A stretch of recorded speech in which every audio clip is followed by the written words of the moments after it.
through 23, but as always, we need to back up before we move forward. And as we come to this point in the chapter, what's taken place? What has already happened? We know that after the events of chapter 1, time has passed. Now, how do we know time has passed?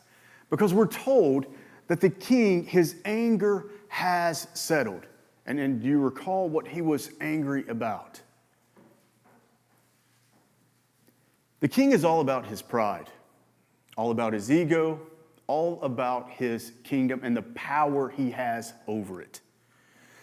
While the feast was taking place in the early chapter, what does the king ask of his wife? Because he's got all his council before him, the men located in that region. They're all partying together. And Queen Vashti, she has the ladies with her, and they're having their own feast. But because the arrogance of the king is so great, and his queen is beautiful, he wants her to come and parade in front of all these men. And it's at this point that the queen is like, I'm not going to do this. The king cannot handle even being rejected in the slightest bit, even if it is by his wife. So what does the council do surrounding the king? They pull the king aside and they're like, hey, listen, man, you can't allow this to happen. But because if you can't even control your own queen, how is the kingdom going to respond to you? And again, recall, it's all about the king's pride, all about his ego. So what does he do? I guess I need to do away with Queen Vashti, do I not? Only because she said, I'm not going to parade around in front of these men. But it doesn't stop there, because the council even goes on to say, King, maybe you should make a decree throughout the kingdom that the man is the master of his house. And the king's like, you're right. I probably need to do that. And so he does, once again, to show his power. Doesn't stop there, though, does it? As the council's sitting around him, it's like, King, we got another idea. To show just how authoritative you are, why don't we send out a decree throughout all the provinces and gather up all the beautiful virgins and bring them back here, and that way you can choose who you want to be your queen. King's like, fantastic idea. Let's do it. And the proposal is carried out. And it's at this point that we're introduced to this man by the name of Mordecai, a Jew living in Susa, identified with those Jews who were carried away in exile when Babylon crushed the southern kingdom and they were enslaved in Babylon. There's some that are still in this land, that being the Jewish people. And it's through Mordecai that we are introduced to Esther. Now, who is Esther? Esther is also a Jew. She's an orphan raised by Mordecai as his own daughter. So as the king's command is carried out for all the beautiful virgins to be gathered, Esther is selected. And she is taken into the king's house along with many others and placed under the care of Haggai. Now, Haggai, of course, works for the king. He's the king's eunuch. And we see even in the earlier chapter that Esther is finding favor with all that she comes across. But we're also led to discover that her identity as a Jew is not made known. According to the advice of Mordecai, keep your mouth silent. Don't let them know that you are a Jew. And as she is taken into the king's palace, what does Mordecai do? He remains close by. He remains near the palace. He's not allowed to enter into it, but he can still get word of what is taking place inside. And so as each day goes by, he's given the word and how Esther is doing. So by the end of verse 11 in chapter 2, all of this has been set up. The king has put this process into motion. Esther is now within this process that he has put into motion. And her position, we're going to find out, is going to change. And Mordecai is watching all of this from the outside, and that's got to be extremely difficult. This girl that you were raising as your own daughter, and she's been swept away by the king. What are you going to do about that? Not a thing. It's the king. He has all the power. But he's keeping a close eye on this. And this is something else that we need to understand about the king. You know, from his perspective, everything is unfolding according to his plan. So he believes. But what is actually taking place is something else. And when we see this, and we cannot forget this as we make our way through the book of Esther, God is ordering every single one of these events according to his purpose. He is placing each piece where it needs to be. Wait. You mean peace as in the people? Absolutely. I mean the peace as in the people. Their motives, their drive. He has ordained all of it because he is sovereign over all things. Nothing here is outside of that. And that is what carries us forward into the rest of this chapter. All right, if you will, we're going to combine some verses together. Look at verse 12. Now when the turn came for each young woman to go into the king Ahasuerus, after being 12 months under the regulations for the women, since this was the regular period of their beautifying, 6 months with oil and myrrh, and 6 months with spices and ointments for women. That's a long spa treatment. When the young woman went into the king in this way, she was given whatever she desired to take with her from the harem to the king's palace. Verse 14 says, in the evening she would go in, and in the morning she would return to the second harem in custody of Sheashgaz, the king's eunuch, who was in charge of the concubines. She would not go into the king again unless the king delighted in her, and she was summoned by name. So these verses lay out the full process. These verses are not easy to read, because as it says, each woman, and you're talking mid to late teens, maybe early 20s, that's the age group that we're discussing. Each one of them is prepared over the 12 months. So what's the 12 months showing us? This is not rushed. The king does not want it to be rushed. It has to be established and carried out the same way for each woman. The same way as they are prepared to be brought before the king. 6 months with oil and myrrh, 6 months with spices and ointments. Then, when that woman is selected and her time comes, she is brought in to the king. And notice that it says that she is allowed to take whatever she desires with her. But even what she desires to take is not going to determine the outcome. That outcome is going to be determined by the king, so he believes. From a human perspective, he is going to determine the virgin that he chooses. Now, we're not told specifically what the women brought. It, more than likely, is clothing, garments, jewelry, even a type of perfume. She's going to bring whatever she can to impress the king. She goes in for one night, and by morning she is taken to another house, the second harem, under the custody of Sheashgaz. Here's the tough part. From that point forward, she does not return to the king unless he summons her by name. That is not temporary. Just because she's not summoned again does not mean that she gets to return back home.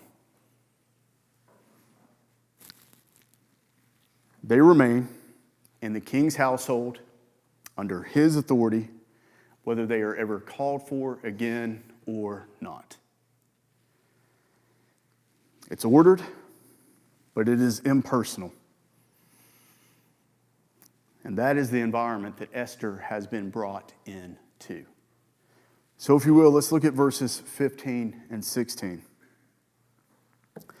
When the turn came for Esther, the daughter of Abihail, the uncle of Mordecai, who had taken her as his own daughter to go into the king, she asked for nothing. Pay close attention to that. She asked for nothing except what Hegai, the king's eunuch, who had charge of the women, advised. So she's listening to Hegai. All the other women are bringing what they want to bring in, but not Esther. That's not how she works. Now Esther was winning favor in the eyes of all who saw her. And when Esther was taken to King Ahasuerus into his royal palace in the 10th month, which is the month of Tebeth, in the 7th year of his reign. Okay, so now we're seeing the turn of Esther. Now the first section of the text is just really identifying who Esther is, just making it clear once again that she is Mordecai's cousin. And because she had no parents, he raised her up as his own daughter. So he's been taking care of her this entire time. And it's in these verses, it's not speaking of the women in general. It has narrowed us down to Esther. And again, I said there's one detail that sets her apart from the rest of the women. She takes nothing with her except what Hegai advises. Now you may be asking, what did Hegai advise? What was so special that he told her to bring, that set her apart? I have no idea. It doesn't tell us. And we just kind of have to leave it there. But what we do see in Esther is that she did not choose for herself. She listened to the advisor. Again, others were permitted to choose whatever they wanted to take, whether it's a piece of garment, perfume, some type of cosmetic, but Esther doesn't do that.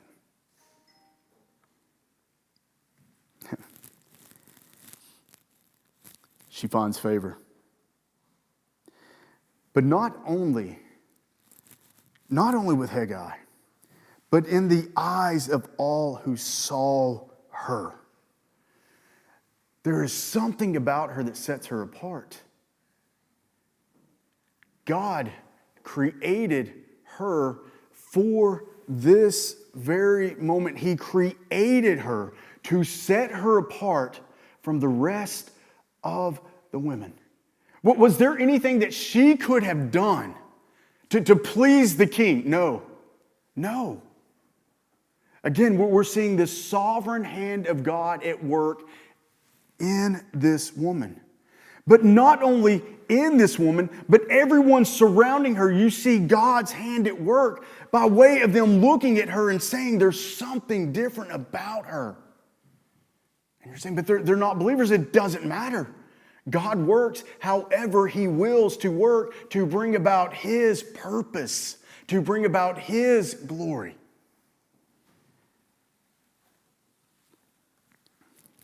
There's something that sets her apart. And again, the text doesn't tell us what it is.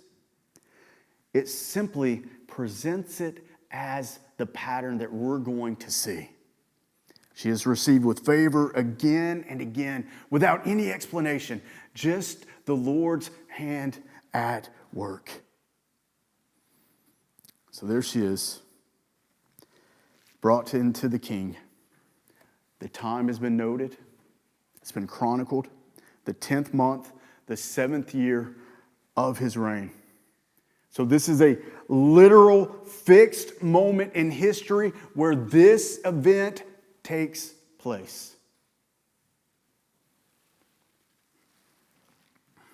Look at verse 17 and verse 18.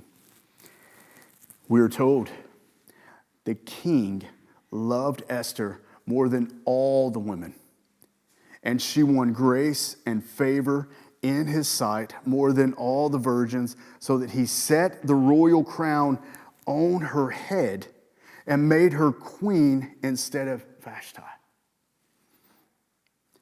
Then the king gave a great feast for all his officials and servants. It was even called Esther's feast.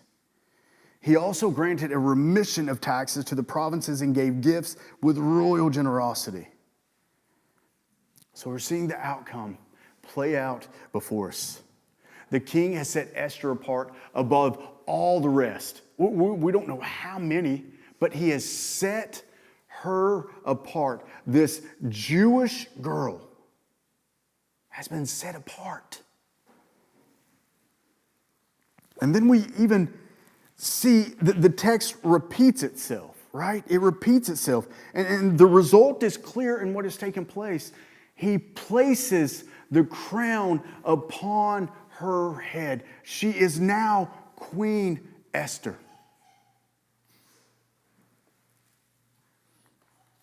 And if you can, just for a moment, think about everything that has happened, everything that has taken place, all the way back from the very beginning, and the way God has worked, okay? So from Babylon, crushing the southern kingdom and carrying the people into exile, to this Jewish family being displaced in a foreign land, to Esther losing her parents and being raised by Mordecai, to his instruction that she remain silent on who she is and the faith that she carries,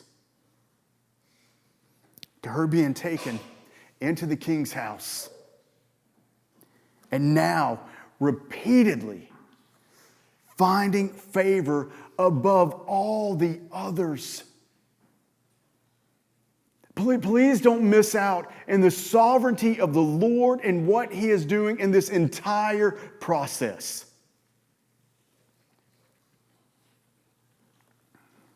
None of this stands alone. It is all connected, moving forward step by step, bringing her to exactly where the Lord wants her to be. In the palace, with the king, with his crown on her head, and God is ordering all of it. Through each event, each decision, each moment, bringing about exactly what the Lord intends. And with this, we see this great feast is given. You have the officials and servants, they're all gathered celebrating this. And these gifts are being distributed with royal generosity. Once again, we're seeing the king exercise his power, exercise his ego, exercise his authority. And yet it doesn't even come close to our sovereign Lord.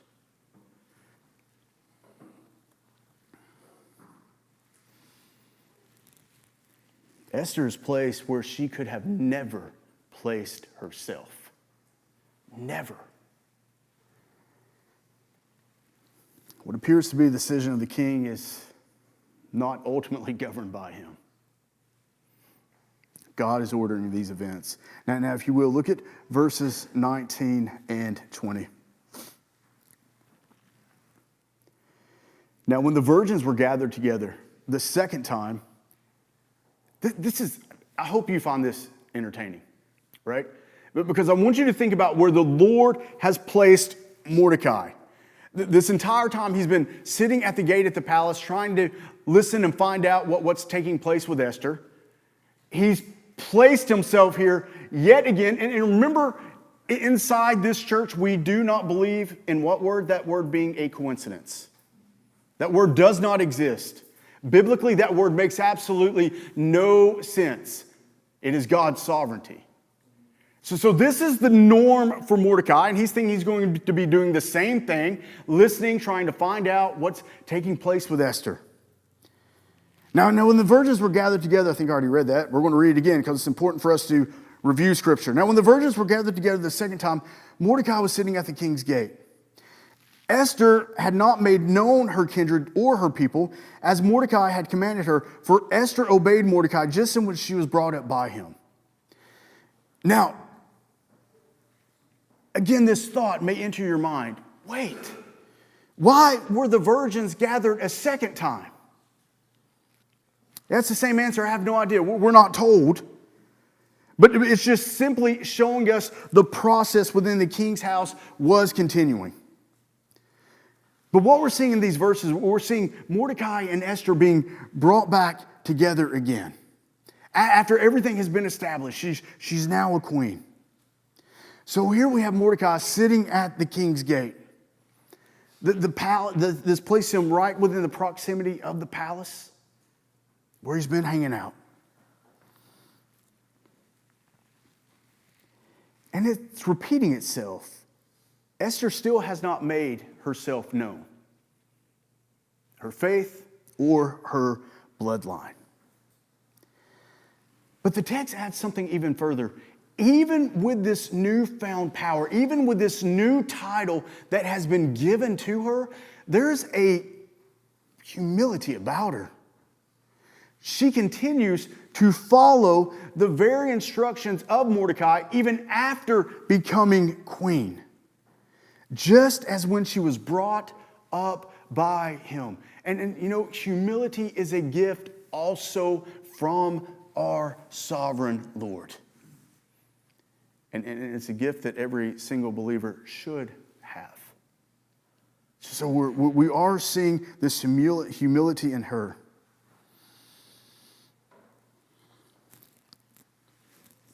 It's beautiful, isn't it? Because we're seeing God preserving this relationship between her and Mordecai.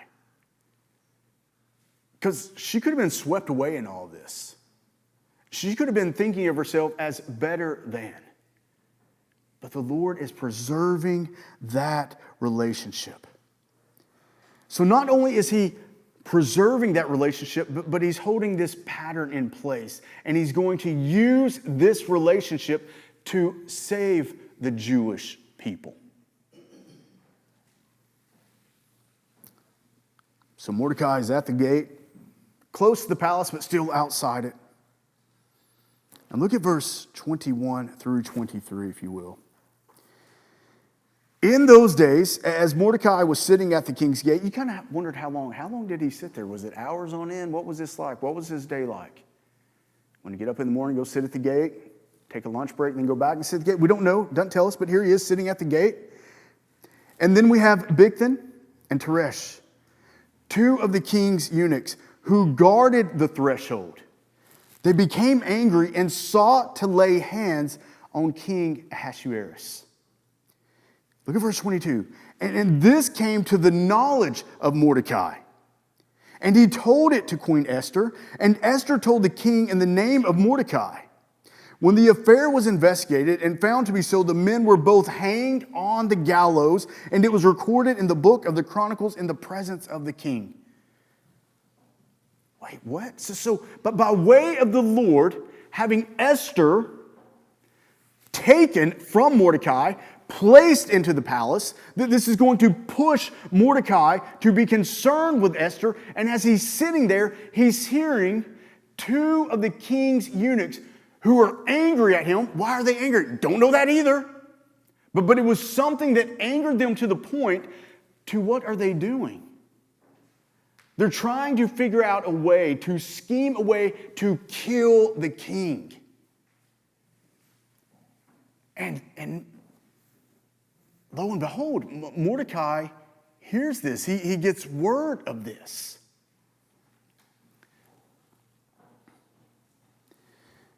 And it's beautiful the way in which Mordecai reacts, because from a human standpoint, is there a part of Mordecai that is sitting here thinking, this is the king who has taken my daughter away from me? And here I'm hearing about these two men who are wanting to kill this man who took my daughter away from me. Could that have been something running through his mind? Maybe we're not told, but the Lord keeps that keeps him from acting on that. And instead, what does the Lord do? The Lord uses Mordecai to tell Esther about this plan, about these two guards that are wanting to kill this king. So here Esther is. She takes this word to her king. They do an investigation. Lo and behold, it's true. And you want to see swift justice. We're not told how much time has passed, but we'd be in a lot better place if our justice system acted like this. There's an investigation. You're found guilty. It's not 30 years of 3 hots and a cot. It is instant justice. Throw up the gallows. They're guilty. Done. That's what happens. But the text doesn't end with the execution. It adds one more detail.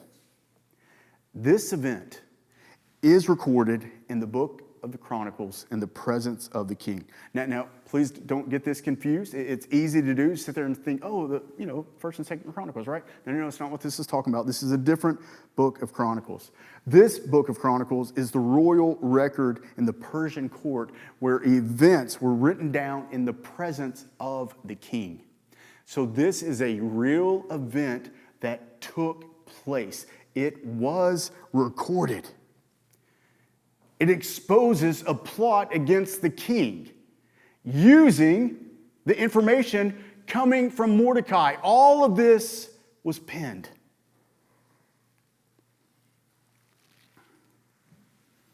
It was written down and it was preserved. And again, you start to see this pattern. God is not only at work in what is immediate and visible. He is at work in what is recorded and left without response. It's holding it. He's holding it. It's being preserved. And I want us to realize this. Because what we're going to see, what the Lord has purposed, not only then, but now, will continue forward. But then, because we're able to look back and see how all of this has played out. Just as He has done all along in preserving His people and carrying His promise forward to Christ. This is the reason why all of this is playing out in the manner in which it is, that the Jewish people are going to be saved by way of Esther, is because of the promised Messiah that is coming through this Jewish line. Nothing, but nothing was going to stop that from happening. That is our sovereign Lord. All right, and with that, we'll close. Questions?